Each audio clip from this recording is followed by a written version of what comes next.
Welcome to Space Science Health, where we curate the latest and most pertinent news and information pertaining to space, science, health, and the policies of U.S. agencies. It is imperative to stay abreast of developments within the U.S. Department of Defense, as its actions can have significant ramifications for businesses, the global economy, and travel for individuals like yourself and me. If you find this content engaging, please like the video and kindly consider subscribing. Thank you for your time.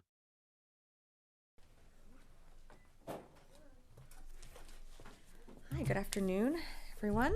I just have a few items to pass along at the top, and then I'd be happy to take your questions. So earlier today, the Secretary met with Bahrain's Crown Prince and Prime Minister, His Royal Highness Salman bin Hamad Al Khalifa, at the Pentagon. Secretary Austin congratulated the Crown Prince on signing the Comprehensive Security Integration and Prosperity Agreement, which deepens security and defense cooperation, expands trade and mutual investments in global supply chain infrastructure, and promotes the development and deployment of trusted technologies. Secretary Austin recognized Bahrain's role as a leader in regional integration and maritime security. He also reaffirmed the enduring U.S. commitment to Middle East security and the strength of U.S. bilateral defense partnership with Bahrain, a major non-NATO ally of the United States. A readout will be available later on our website this afternoon at defense.gov. Also today, the department released a combined response to the fiscal year 2022 NDAA requirement for a space policy review and the fiscal year 2023 NDAA requirement to make publicly available an unclassified strategy for the protection and defense of on-orbit assets.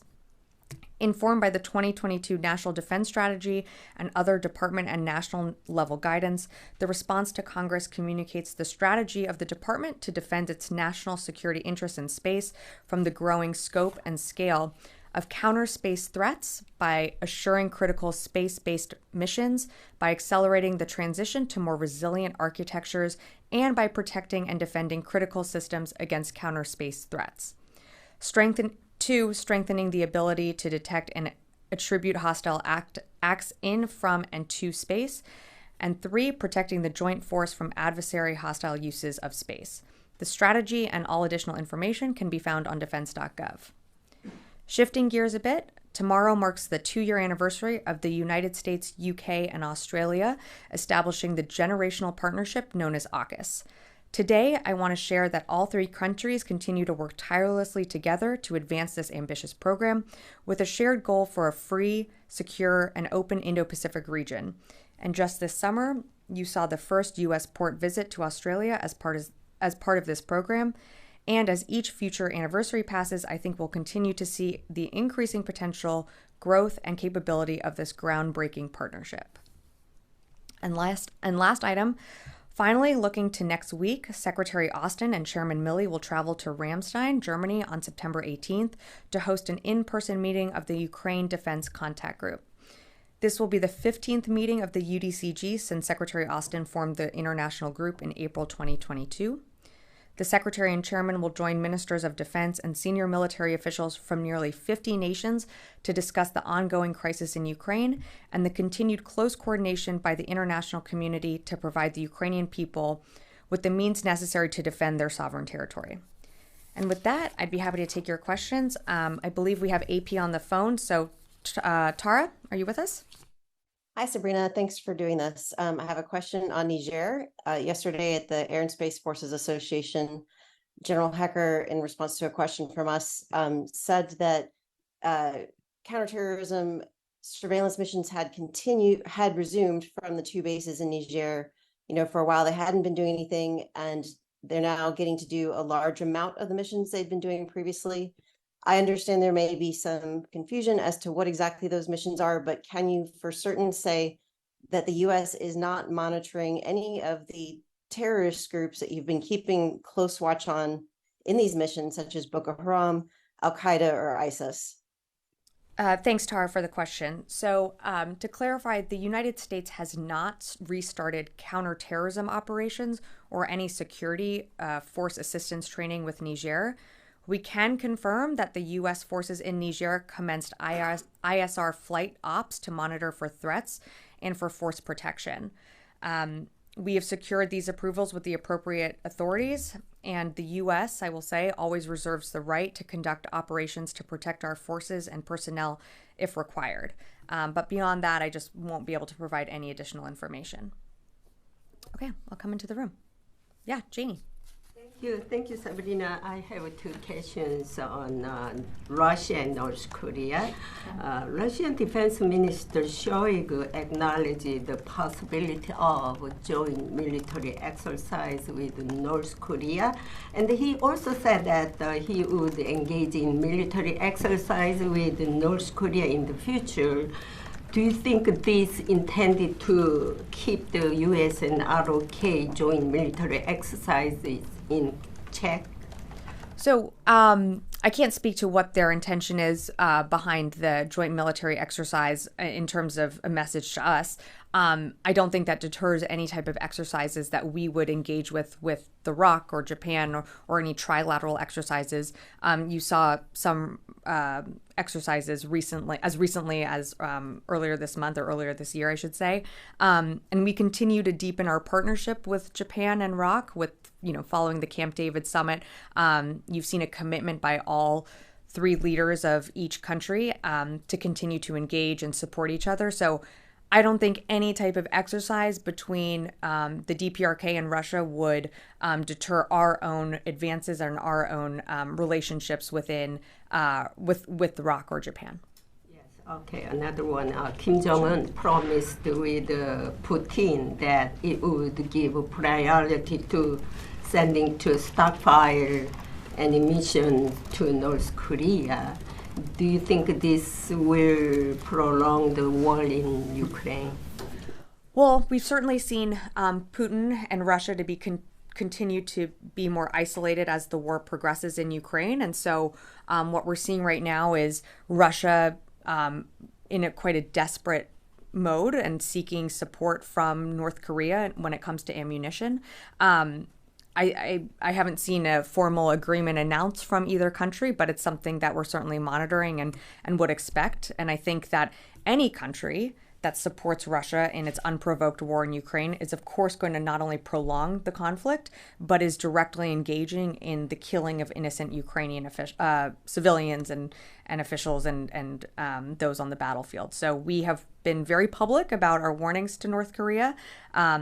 Providing any type of arms to Russia would, again, violate the UN Security Council resolutions that Russia itself voted for. So we would encourage that North Korea, not pursue a deal with Russia. But yes, providing any type of ammunition would further continue the war. Yeah, great. Yeah, hi, Chris. Thanks, Sabrina. To clarify on Niger, what do you define as a counterterrorism operation? Is that a kinetic operation? Because presumably some of the threats you are monitoring with ISR platforms could be terrorist groups. So I just want to clarify. So that's a great question, but that does get into just some more in-depth, greater questions on our operational security, and for that and for the protection of our members of the military that are in Niger. All I can say right now is that we have not restarted counterterrorism operations. We are just flying ISR in order to monitor for any threats. And of course, we, as I mentioned last week, we are moving personnel and equipment from Airbase 101 to 201. And during that process, of course, we are wanting to make sure that our troops and our equipment is safe. Yeah. Yeah. Sure. Thanks. Thank you, Sabrina. In response, you said just now, not doing any counterterrorism operations. And earlier you said we've not restarted any counterterrorism operations. Not restarted counterterrorism with Niger. Mm-hmm. That led me to think that there might be some others, but you're saying there is no counterterrorism operations occurring. That's right. Okay. I just wanted to clarify. Thank you. Yeah, Oren. Just a quick follow on Niger Sure. and then a Ukraine question. Can you say when the ISR missions restarted and are they flying as frequently as they did before July 26th? And then a second question on a different topic. I won't get into timelines and how frequently they're flying. All I will say is that they are there and commenced to monitor any threats to our troops and are just there for force protection. But in terms of putting a timeline on it, I just won't get into that. And there is coordination with the Nigerian military on these We flights? have sought the appropriate authorities in order to fly or to operate these ISR flights, but beyond that, I just won't get into more. And then a quick question on Ukraine. Sure. On Monday, I'd asked, and the question I think was taken, has the language training started at Lackland? And was just wondering if there was an answer on that yet. The language training has not started yet. We expect language training to hopefully start later this month, but I don't have a specific date or more specifics when it comes to that. Yeah, Laura. Just to follow up on Niger, Sure. what was there a specific reason or trigger that enabled you to start the counterterrorism ISR operations again in Niger? I know they've been sort of on and off. Was there something that happened that caused you to seek this authority? So just to clarify, so we're not doing any counterterrorism, just ISR.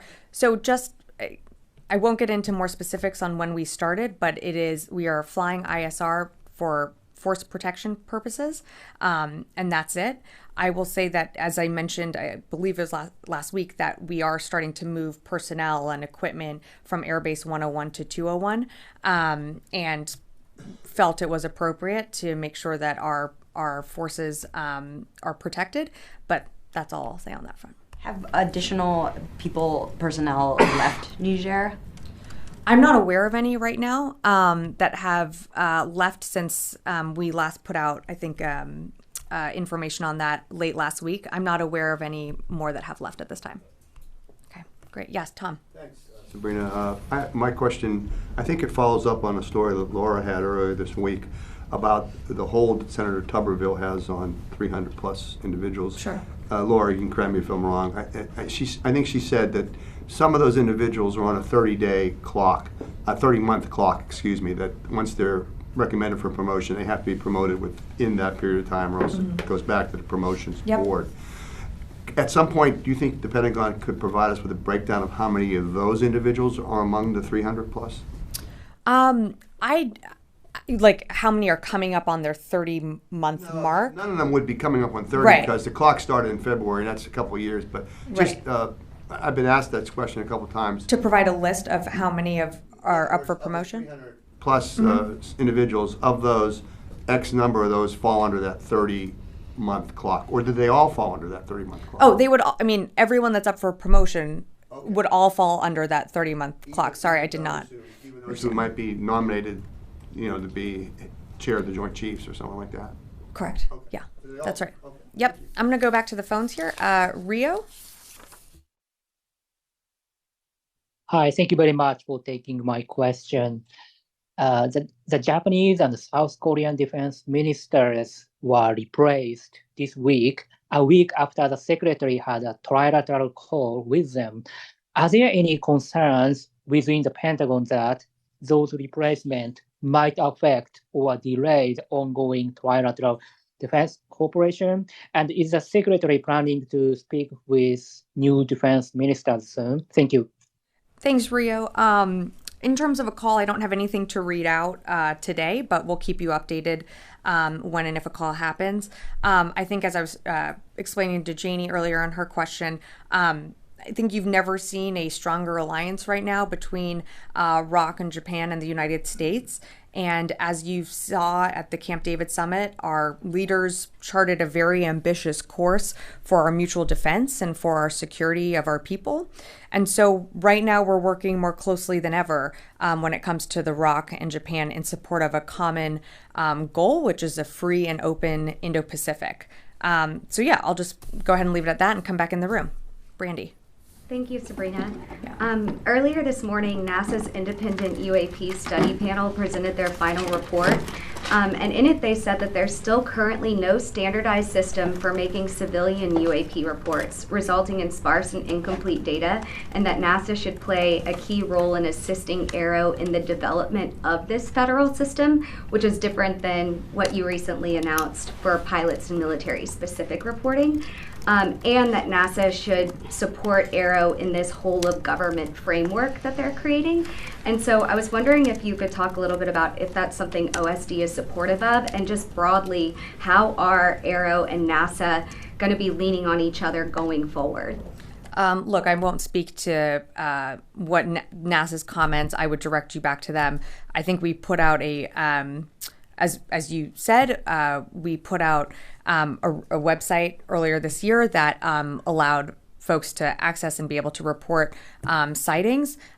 We continue to work on this issue, but I don't have any further comment in terms of what NASA said earlier today. Okay, can we get a clarification though between the repository and system that you guys, Aero, has put out specifically for military pilots and this required federal system for all reporting? What's the status there? I would direct you to the website. There's more information there and the Aero report, so I would direct you there. And, we can obviously continue the conversation, but no, I'm not going to take the question. Laura. Sorry, one more question. Sure. Just earlier today, the Department of Homeland Security said that illegal drugs produced in Mexico, like fentanyl, is the top national security threat to Americans. Yeah. Here at DoD, do you see this as something that falls into DoD's purview? And if so, what is DoD doing about it?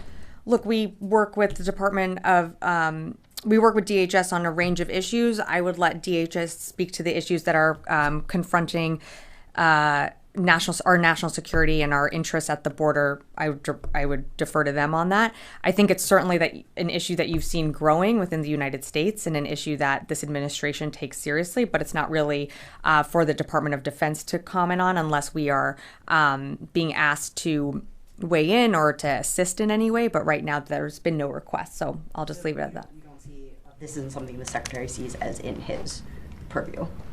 Well, I think it is under DHS's right now. I mean, they are the agency responsible for maintaining and monitoring what's happening at. You're referencing what's coming across and over the border, but we certainly are supportive of their efforts. And I think this administration has taken the issue of drugs and the usage of narcotics and other materials coming over the border very seriously, but I would direct you to DHS for more information on that. Yeah. Sorry. Thanks. And then I'll come to Liz. Thanks, Sabrina. Earlier this morning, Admiral Lisa Franchetti at her confirmation hearing mentioned that from her perspective, the hold by Senator Tuberville would take years to recover from. Yeah. I'm assuming that those remarks were made, her speaking to the Navy, but is that true DoD-wide? Is this?